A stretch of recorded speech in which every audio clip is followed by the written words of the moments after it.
All right. Author's forward. The opinion seems to be held in certain quarters that I have in my previous books revealed a little too much of the mysteries, and that the veil of Isis has been lifted to an almost unseemly height. I therefore reiterate the fact that the mysteries, the true gnosis, are of a predominantly psychosexual nature. I have merely made available, perhaps the first time in so plain a manner, knowledge which has hitherto been occult or hidden. In accordance with this fact, I make no apology for having made these mysteries clear to those who possess the necessary insight. That there are dark mysteries here is undeniable, but also there are keys to their inner understanding. Perhaps this may be claimed for the present book even more than for the trilogy that preceded it, where certain operative formulae were withheld. The keys of practical occultism, whether of mysticism or magic, may be apprehended intellectually by the study of books, but it is on the inner planes alone that their effective workings may be revealed. Unless the requisite contacts on the inner plane are established in the proper manner, no amount of reading will disclose secrets that are literally indecipherable and therefore truly occult. The safeguards are both automatic and foolproof. In view of the foregoing, it may well be asked why one should go to the trouble of expounding mysteries on one level when their full comprehension is possible only on another that is not generally available. The answer is that there exists a large body of individuals, a body which is growing more rapidly than at any other time in human history, that needs a pointer, a mere hint, to increase its sensitivity to inner plane influences. It is the task of an initiate who represents a particular magical order to develop the work of his predecessor. In the present instance, that order is the OTO, Ordo Templi Orientis, and the task requires the exposition of the magical current known as 93, or Thelema, which Aleister Crowley received from an extraterrestrial source and which he embodied in the Book of the Law and other writings. The present work, therefore, which is based upon an extremely sinister grimoire known as Liber 231 squared, continues to transmit the 93 current as revived by Crowley in the 20th century. It is inevitable that during the process of the current's evolution, certain aspects found to be obsolete, impractical, or erroneous have to be rejected in favor of more efficient means. This applies with particular cogency in the sphere of magical intuition as evolved in orders such as the OTO, about which it is here necessary to say a few words.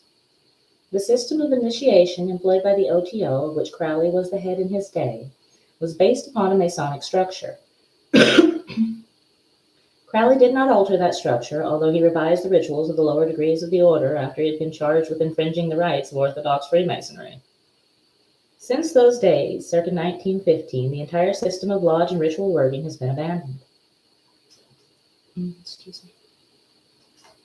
It was manifested unwieldy, and, owing to its ever-widening international scope, it became impractical for members to meet at one time and at one place for purposes of magical working.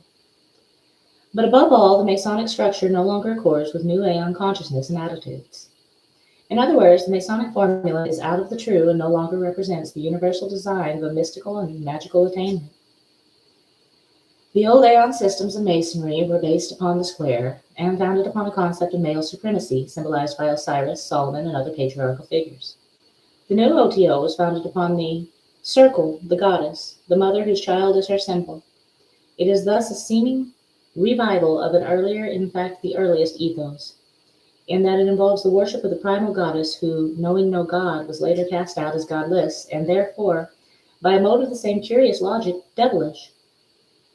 Psychic evolution, like other forms of evolution, unfolds in a spiral fashion, and the apparent revival of the cult of the mother and her son is, on closer inspection, seen to have progressed, for the child is no longer the son but the daughter.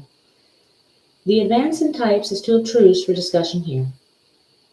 It has been explained in my first trilogy, developed in the present book, and mentioned here in order to refute certain criticisms of the new OTO that have been leveled against it by those who fail to understand the spirally progressive evolution and reincarnation of magical formula. The OTO retains its 11 degrees, which are now regarded as lesser circles upon the rim of that greater circle or wheel, which is in process of continual revolution. All the degrees incandescent of the from the immobile hub are therefore equivalent. Equidistant, from the immobile hub are therefore equivalent. They rise and fall rhythmically, always approaching or receding from one of the two horizons: the place of rising, the place of setting, the place of birth, manifestation, and the place of death, non-manifestation. Death was the great illusion of the previous aeon, the aeon of Osiris. Now, however, in this aeon of Horus, which is the aeon of the eternal child, life and death are seen as continuous phenomena, or as day and night in the process of self-enlightenment. The doctrine has been explained in detail in my first Aphonian trilogy. The seeds of it existed in Crowley's inspired writings, but he personally seemed unable to conceive a system of initiation outside the framework postulated by Freemasonry. This is why he perpetuated the old and rigid system described in the Equinox, Volume 3, Number 1, which was upheld after his death by his unquestioning disciple Carl J. Germer. It was therefore left to the present writer to carry the new scheme forward, and this he has been doing for the past 25 years.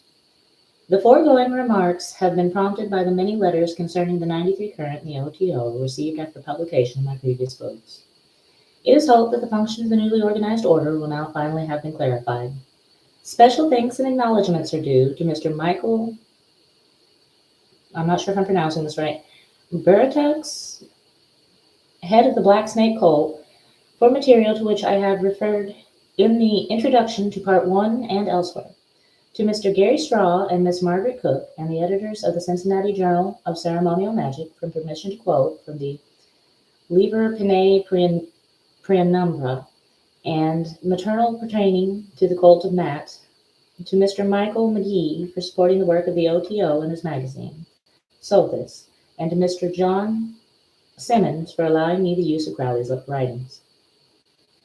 Finally, I wish to thank the following artists who have generously permitted the inclusion of their drawings or paintings: Steffi Grant, Margaret Cook, Janice R. Ayers, Jan Bailey, Michael B. Bertiax, I may be mispronouncing him, Alan Holo, David Smith, and Frederick Seaton.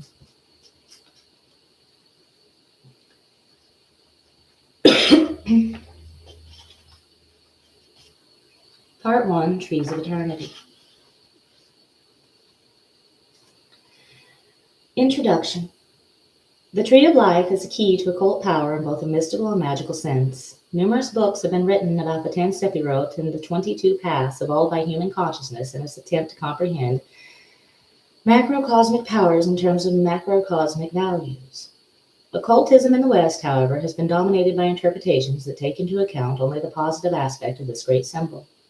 The other side, the negative or reverse side of the tree, has been kept out of sight and sedulously ignored. But there is no day without night, and being itself cannot be without reference to non-being, of which it is the inevitable manifestation. Any allusions to this aspect of the tree and its branches have been subsumed under opprobrious heads or related to the infernal realm of the Qliphoth. The world of shells or shadows is none other than our world as we know it, without transforming the light of magical consciousness. Excuse me. Full magical initiation is not possible without an understanding of the so-called Qliphothic paths, which are in practice as real as the shadow of any object illuminated by the sun. In other words, the well-lit highways of Horus, the paths that man has projected to connect the cosmic power zone, Sephiroth, with his own consciousness, have their counterparts in the tunnels of Set, a dark web or nocturnal network of paths, the very existence of which is denied or ignored by those who are unable to realize the total truth of the tree and its validity for those who would climb even its lower branches. The mind is beguiled with promises of cosmic consciousness, and the senses are lulled to sleep or bewitched by the constant reiteration that if we spread our wings and fly, we'll attain the topmost branches in the space of a single lifetime. But to those who speak so glibly of enlightenment and who brush aside with apparent ease the averse sides of the power zones with which they boast familiarity, do they really imagine that one side only exists? It is futile and false to imagine a coin with only one side. It is only after mastering the world of shadows within himself, in the form of the archdemons, anger, lust, and pride, that many that man may truly claim to be the lord of the shining wheels or discs.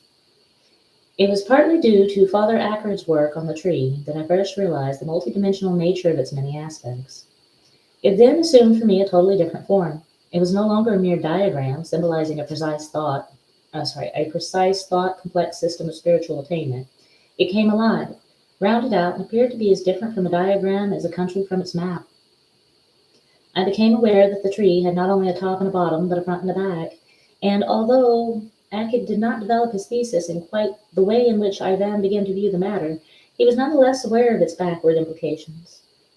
This fact may be appreciated by a study of his formula of reversal in connection with magical words of power and his interpretation of certain verses of the Book of the Law. It struck me at that time that if the Sephiroth were seen as globes rather than wheels or discs, the paths deepened accordingly and appeared not as flat aridities between the power zones, but as tunnels boring deeply into space, where the tree as a whole is rooted in the inner and mystical voids of multidimensional consciousness, which cannot be adequately represented by a two-dimensional diagram.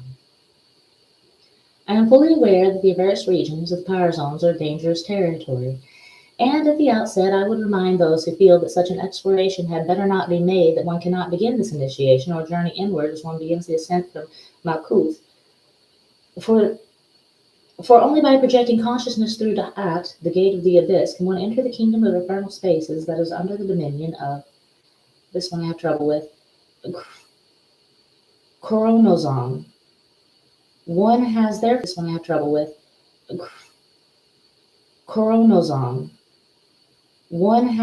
to be familiar with these paths before one can enter into the deep place where they continue, not as well lit, ways of Horus, plainly signposted in the light of day, but as the tunnels of Set that turn and twist like a serpent, or like the entrails of that nameless god of the Gulf, whose darkness makes possible, by contrast, their light counterparts.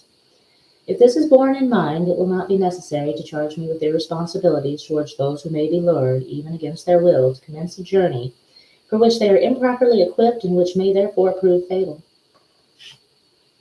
One other observation seems relevant. During the course of my writings, the 3 volumes that constitute my first Typhonian trilogy, an adept named Michael wrote to me from Chicago. His letter was the beginning of a fruitful correspondence, during the course of which he sent me the grade papers of a secret society. I found to my surprise that he had, quite independent of my own researches, formulated a conception of the tree of life that comported among its many facets the backwards path that I here call the tunnels of Set. Although there is no precise alignment of our respective theories, it's perhaps interesting to know how the 2 conceptions confirm and supplement one another. I therefore take this opportunity of drawing the reader's attention to Michael's treatment of the subject. This brings me to the final point. Unless occultism becomes creative in the sense of opening up new approaches, modifying and developing traditional concepts, and generally revealing a little more of the supreme goddess whose identity is hidden behind the veil of Isis, Kali, Nuit, or Sothis, there will be a stagnation in the swamp of beliefs rendered inert by the recent swift acceleration of humanity's consciousness, which is little short of miraculous. If the science of the unmanifest is not to remain grounded at a pre-pubescent stage while the manifested sciences soar into space, the mature occultist must put aside the toys of superstition and face fearlessly the trees of eternity, whose trunks and branches glow with solar fire, but whose roots are nourished in the dark.